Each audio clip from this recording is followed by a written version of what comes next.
Hello, all my TW555 members here at Midway. Welcome back to the Quick Question Podcast. I'm your host, Eric Perez. I'm one of your alternate union reps for the station, alongside my co-host, Hugo Valles, your safety rep for the station. Hugo. Yeah, hello. Shut up, you fat-blooded idiot. Oh, good old Ren and Stimpy. I love that show. I missed that show, man. Those were cartoons. Yes. They would not be able to play Ren and Stimpy at all these days. Not the way the world is right now. No. Yeah. Well, right now, folks, I'm drinking. What is this? Sound. It's from Sound Growler. Actually, it's pretty good. Supposedly a Mexican lager.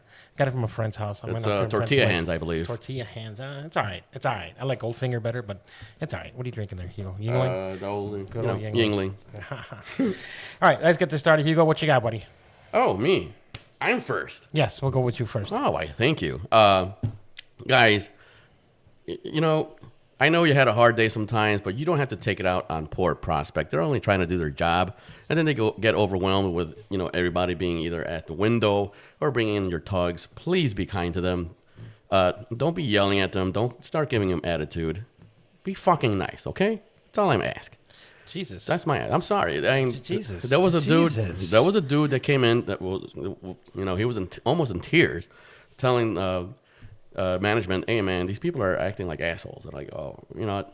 Jesus. And they're like, "You know what? Next time, give a name and we'll give a talk." I'm like, "Whoa, all right. Well, they might have had a bad day, whatever, but I'm just letting you guys know. Please, just be nice to these people, all right?" Can we be nice? Can we? Not around. I don't know. Not around there. I mean, what's the complaint? Like, what are they doing? Like, what are the people doing? They're just yelling at them and telling them, you come over here. I'm not supposed to. I don't walk to you. You walk to me. All this type of bullshit like that. I don't get it, folks. Like, look at either you get out or they come at you. I mean, whichever one, it doesn't really matter. There is no set spot. I mean, just because you're telling them to come towards you doesn't mean now you don't got to go towards them. They have their own set of rules. They'll do what they can. I mean, some of the girls don't. Some of the girls actually come out and scan your ID, but they don't have to. No, they don't actually. Actually, they get you sit right there and wait for you. But they do us a favor, and of course, people take advantage, as they usually do, and they expect it now. They expect, no, get out of your seat and come scan my ID. No, man, you actually got to get out and get your scan. That's how it's supposed to roll. They don't have to move. That's just the thing. They have their own set of rules. They don't have to listen to us. They really don't. But again, we get complacent, we get used to that, and we tend to treat them like we're not how we would want to be treated. Right. Just be nice. Golden rule. Treat others as you want to be treated. That's all. It's nuts. And what else you got, Hugo? Well, it's October, and you know what that means. What's that? Tug door replacements. I've been getting a lot of those. Full effect. Everybody's asking me, when the tug doors? When the tug doors? Relax, everybody. I got it. We always have it in the mid-October. We got we get our reports to see how many doors are actually needed. I give them a count. They if they need to be ordered, they order some more. They do have some in stock. And when they're doing their PMs, they're already putting the doors on. Slowly but surely, they will be put on. Obviously, the diesel tugs will be be put on, the electric tugs, and also the pushbacks. Like every October, it's going to happen. All right? So just relax. Yeah, they're coming. They're coming. Now, the best thing the things you guys can do is actually take care of them. Yes, please. Yes, just take care of these things. Don't get me wrong. We don't expect them to be perfect. We don't, so there are accidents, there are things. There's the wind. There's, depending on, how you guys unzip them, zip them. But if you purposely, like, just because you're pissed off because you got that extra flight or you got those extra bags and you want to take it out on the door, and then now all of a sudden, now you don't care because it's the end of your shift, but it's the next person who's got to worry about having the, in the weather, having to use a door he can't use because you decided to get pissed off and take it out on this door. These things can last, but we just have to take care of them. Right. If you're not using the door, can you please just roll it up and use a Velcro? I know that the Velcro is not the strongest, but for real, just roll it up. Roll it inside too. Don't roll it outside because the wind catches it and it's kind of like it gives it an extra push, so it does kind of like move it toward you. So do it inside. Roll it up. Going toward inside the tug. And use that Velcro belt on the top and bottom. Let's take care of these things. Yeah. All right. I'm going to start today off with what's going on in headquarters. I know we've heard all the not rumors, but we heard the stuff going on where our president, Abilio, our former president, Abilio, was now removed from office, along with the recording secretary was also removed from the office. They're both appealing it right now. They all everything already went through its course, and they decided to remove, the board decided to remove those two from office and get them replaced. We don't know what happened. I'm not, we don't. I mean, they probably do know, but they're keeping it tight-lipped. We just know. Hopefully, they'll come out later. But I'm thinking, it's if you look at those two, I mean, they could be caught. Who knows? They could have been caught messing around. That's what everybody is assuming already. Just because it's a male and female, they're already thinking that, hey, it's they're messing around. But who knows? It's just a speculation. It's not true. I don't know if it's true or not, but it's just a speculation. So whatever you're hearing, just know that it's a rumor. We do not know. Wally doesn't know. I don't know. I want to know, but we just don't know. But we could probably already assume they probably got caught messing around. I mean, hey, who the hell knows? Maybe. Anyways, so what happens to them? What happens to their positions? Now, I assumed, since they have a vice president, that he just automatically goes right into the president's, but that he becomes the interim. So the board still has to, not the board, but they have to decide on what happens next. So depending on the time of the term is when either A, they can have another election, or B, the board can actually appoint someone for it. So what happens if there is less than 18 months left in the term, then the board will get together and they will appoint the new president and the new recording secretary. Now, if it was more than 18 months, then of course we would have another election. But it just so happens that October 2nd, I think it was September 30th. That's when the 18 months left came. It was less than 18 months happened. So all of a sudden they decided to appoint them October 2nd. Is it what they try to do? Hey, who knows? All I know is that, yes, when they appointed these guys, it was less than 18 months. So the board has to decide who they want to appoint. So they all, from what I'm hearing, all were in favor of Tony Slavings, which is the vice president already. So now he's the new president. And then they also... that was part of the new bylaws, right? That yes. we voted in? Yes. They happened a few years ago, I think, with Randy Barnes. That's what happened. So, and now they also appointed Nashville's alternate rep and the Education Committee member Kate Callan to the recording secretary. Mm-hmm. So, if those of you wondering exactly how it works, that's how it works. If there's 18 months or less than 18 months left in the term, then the board themselves, they're the ones that vote and decide who they appoint as the new president and the new recording secretary, or just to fill the vacancy of the office. But yeah, that's how we got those guys in. And then it was another year and a half before we actually got a vote from again anyway.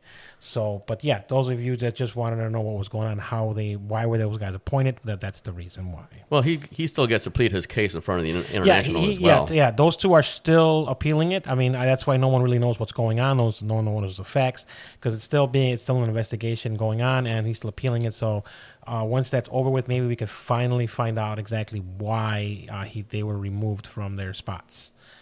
Let's see. What else do I got? Well, hold on. I got something for Abilio over here. What's the deal with Abilio? What's the deal? What's the deal with Abilio? What's the deal? I'm going back to edit that garbage. I dedicate that we just lost to our last president. We just lost about 100 of our whoever was listening. We just lost them for that. I apologize. That was terrible. Hugo is no longer on this show. He's exiting now. Goodbye, everybody. All right. So from what I got from the upper management, I got from Rhonda, actually, our regional manager, is that there's a program they have called AERO. AERO. So what this is, it's their tracking system of everything. It's a program that actually tells them what's going on with all the equipment on the ramp. Well, all our equipment. I actually looked at it, and it actually shows all our equipment, and it shows when it's moving. It's live. It's all live. So once you move, they're gonna know. They know if you're wearing your. What's crazy, and I don't know how it's true. She didn't show me. She just said that it actually can tell. It could actually tell them if you're wearing your seatbelt. Yep, that would be the advice. That's not if they. Yes, that's what the little box. You guys were wondering what's that on tugs. That's what's going on. So I saw it live. It was insane. It's mainly well, not mainly for de-icing, but it's a good way to keep track of the de-icing. But they'll know when your stuff moves. They'll know what tug it is. She used a mouse. She pointed at one of the circles, and it lets you know what tug number that was. I can only imagine in the future it's going to actually tell you who's driving it. Well, not driving it, but it's going to tell you who is it assigned to. It's not doing that right now, but she said that probably in the future that's what's coming. That's what's going on right now with our tugs. Hugo, what else you got? Let's see. What else do I have? Provo lanes. Can you please stop parking the belt loaders inside the Provo lanes? I know there's some that do have the Provo lanes.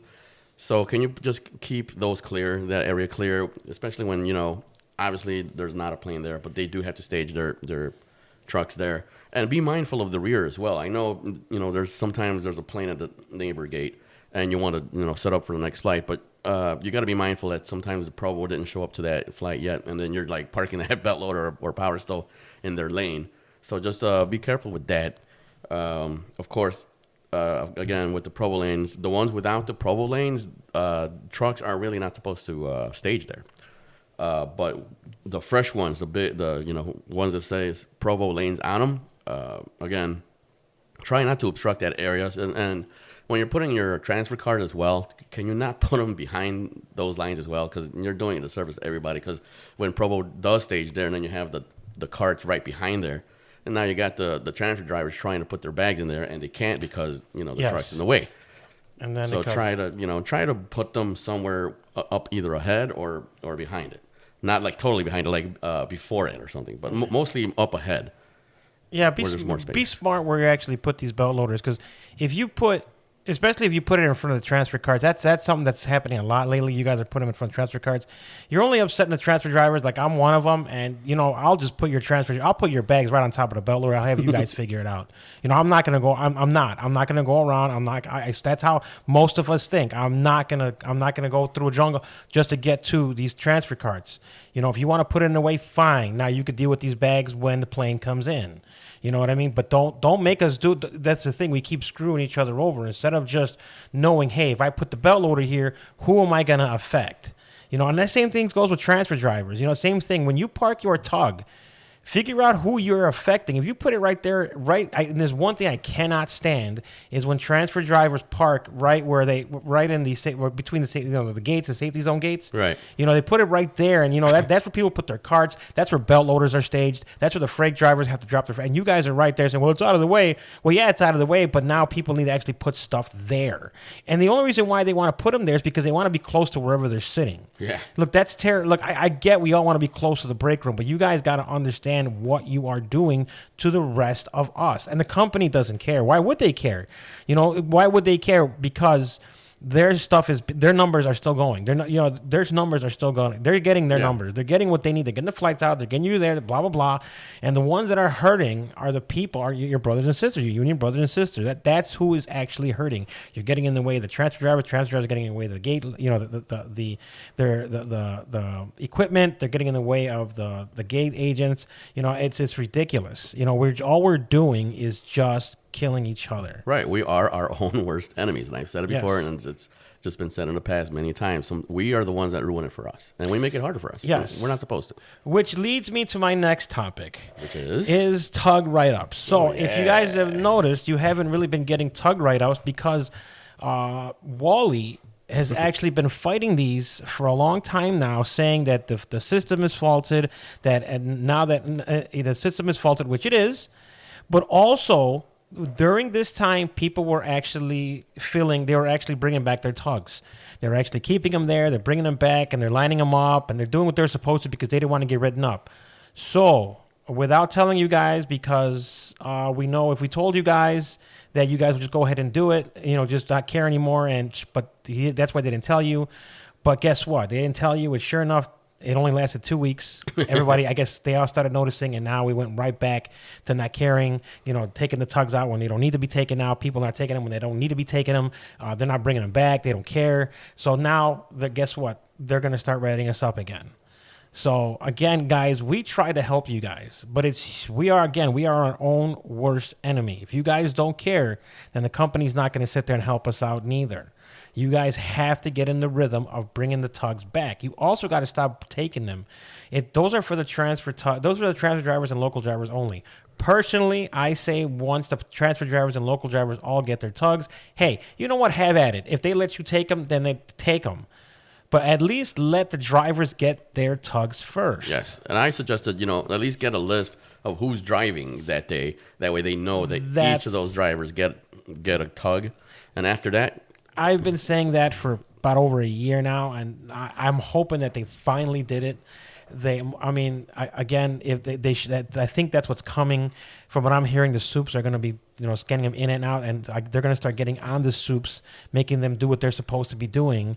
So, and they're also going to have a schedule, and they're going to sit there who's taking these tugs out. Right. And interestingly enough, Wally and I did go into a meeting about this, about the whole tug scanning out and in and out, and it was all going to fall on Prospect, and then he came to a realization: why should it be on Prospect when it should be a supervisor job? Yes. And you know what? It all reverted back, and they just got to do a better job at it. It does. It's ourselves, and there are those select few that are rooting for all of us, and I guess there's some people that just can't be changed. Yeah, there was an electric tug by the glycol farm for days, and it ran out of battery. So, what good is that, to your tug? And we're fighting for these tugs, and we're trying to keep these tugs alive. And when you do shit like that, then you're only hurting yourselves. Yes. What else you got, Hugo? Seatbelts. Company is very pleased of what's going on out there. They see almost like a 99.9% compliance. But the one thing they did tell me that Dallas is going to be looking at is when we're pushing out. When you push out, you are supposed to be wearing your seatbelt as well. I know we don't do it. I know I haven't done it. I didn't used to do it. But that is what they're looking at now when they're doing their audits. If you're pushing out, please wear your seatbelt. They're also going to be checking at de-icing. I'll get to that as well, because we went to the de-icing meeting. And yes, they will be checking seatbelts in the de-icing trucks and even the betas. Now, remember, the vehicle has to be in motion. So those of you guys that just want to sit, and when you guys have no planes, you guys are sitting somewhere on the gates and you guys are parked, yes, you can take your seatbelt off and just hang out. But the minute you get a call or the minute you have to go somewhere, you got to put that seatbelt right back on. All right, and again, they are going to start writing us up. They're even talking about terminations again. I can't stand when they say that, but again, we have to wait till the first. It's just pillow talk, baby. Yeah, right. We'll just have to see the first sucker to actually do it, and see what happens.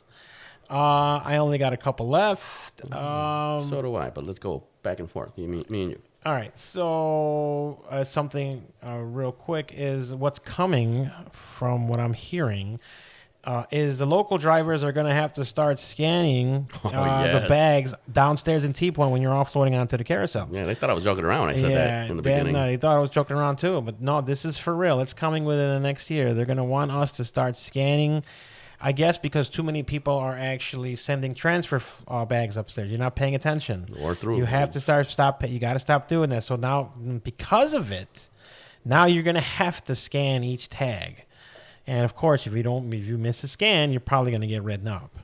But again, that's coming. I'm not sure exactly when, but it's coming within the year from what I'm hearing. And let's see. And people are also complaining about the amount of flights depending on the gates. Depending on what team you're on. Depends on what kind of it depends, because remember you guys follow the ops agent, and people want to know, well, how come there's guys with 4 or 5 flights and compared to people with 2-3 flights. Well, it really just depends on how they schedule the ops agent. Depending on, there's so many variables to this. I mean, there could be FIM holes, there could be originators, they could be cleaning the plane, they could be the ops agent could be on lunch, the ops agent could be taking a drug test, the ops agent, right. Remember if so many variables. Remember the ops agents get random drug tests, so that means if they get pulled, that ramp agent is probably going to be sitting around a good few hours until it's over. Right. So that's probably it's not. And now. Is it for personal reasons? People are saying, well, there's some guys that like to pick on and get, that's probably true too, but we got to prove that. But right now, there's so many reasons why there are some teams that get more flights than others. So just for you guys that just don't know what's going on, that's the only answer I'm getting from the managers, because I'm getting a lot of complaints about that. And the only answer I'm getting is it just depends. It just depends on what's going on that day. Right. You know, there could be a maintenance issue. There could be anything. You know, if there's a maintenance issue, the ops agent's got to stay there. And if the ops agent's got to stay there, then so do the ramp agents. It's just, unfortunately, it's just the luck of the draw. You know, and it doesn't happen every day. So, I mean, if a ramp agent's getting 5 flights one day, he probably is not going to get it the next day. Unless you get that gung-ho ops agent, which we do have one that sits there and says, just give me as many as you can. I'm here to work. I've heard there's a rumor, there's an ops agent out there that says, you know, just bring it on. Give me as many as you can. And bring it, baby. Feel sorry for the guys that are assigned to that ops agent. And be mindful also to check your flights as well. I know there's no written expectations. I get it. But if it seems long, you know, and you're just chilling, just check your scanner every now and then, see if you have been given a flight.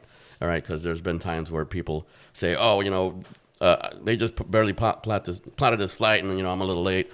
Mind you, they could look at what they could plot and what time they plotted. Correct? Yes. So just be careful with that as well. Yes. I'm pretty much done. What else you got, Hugo? We are revisiting the poor lighting conditions over there by the Hammerhead. It's been something that's been talked about a long time ago. Nothing was done. But now we're revisiting that because now the pilots are chiming in, finally.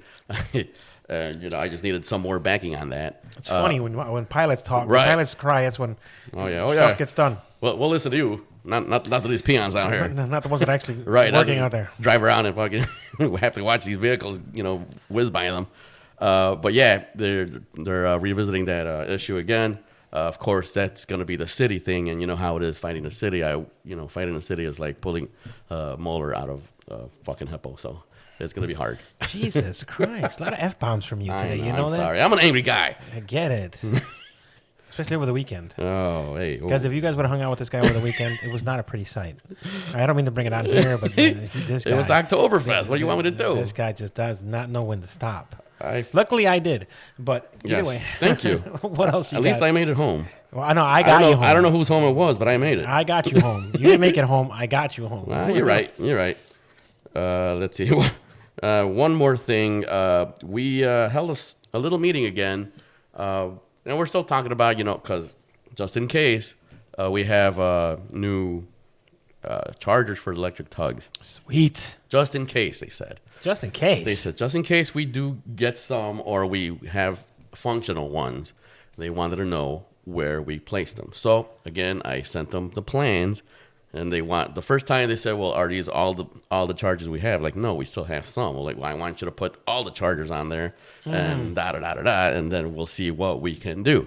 And I said, all right, fine. So today I drew up the plans. I plotted, you know, possible positions for some of these chargers. I have 10 of them out there on that paper.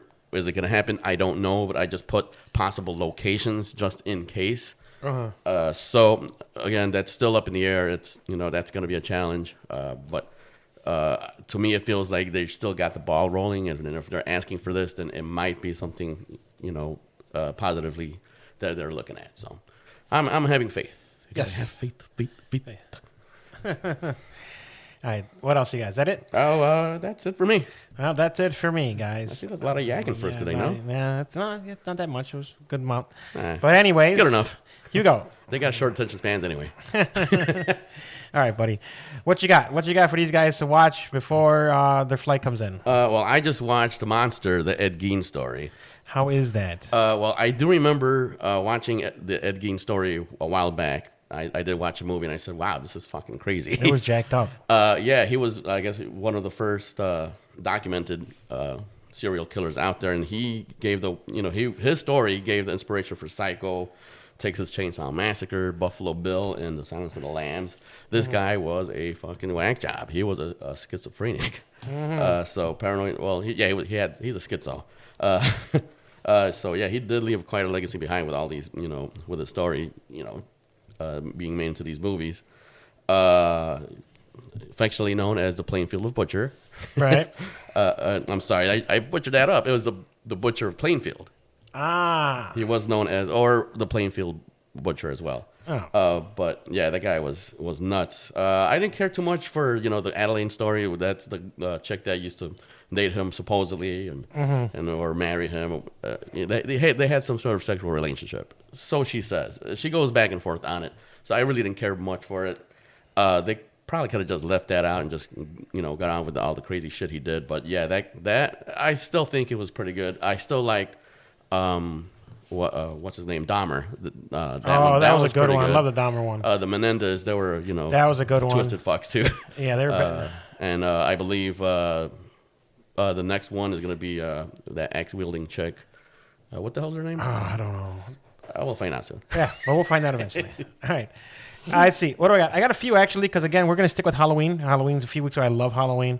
Now, I'm going to go back to the TV shows. If you guys, again, a TV show to good watch, Halloween is From. I've been promoting it for a long time now. It's a great scary show. It'll creep you out. Definitely got me a few times. Again, these people get stuck in a little town. They cannot get out of it, and at night, these things come out and try to kill them, and they have to survive the night, and they're trying to get out of this place. Great show. The movies. I like to apologize for the last podcast because I... Oh, that's right. We fucked that one up, didn't we? I messed that one up. I kind of agreed with you like an idiot. Yeah, I promoted with a talking hand. I promoted it as Let Me In. Let Me In is actually a vampire movie. Yes. It's actually a good movie. But the movie I was talking about where there's a hand where if you grab it, the demon will come in and it's called Talk to Me. Yes. Talk to Me. Yes, Talk to Me. That's the one it was called. So I apologize for that one. But again, check out Talk to Me. It has a bunch of jump scares that have just scared the shit. It got me a few times too. I recommend a few. Smile and Smile too. They're pretty good. They're pretty gory. It's a pretty creepy but they're guy, pretty yeah, it's a pretty good. They're pretty creepy. And the one that I'm really going to promote right now is called. It's on Hulu. It's called It Feeds. Ooh.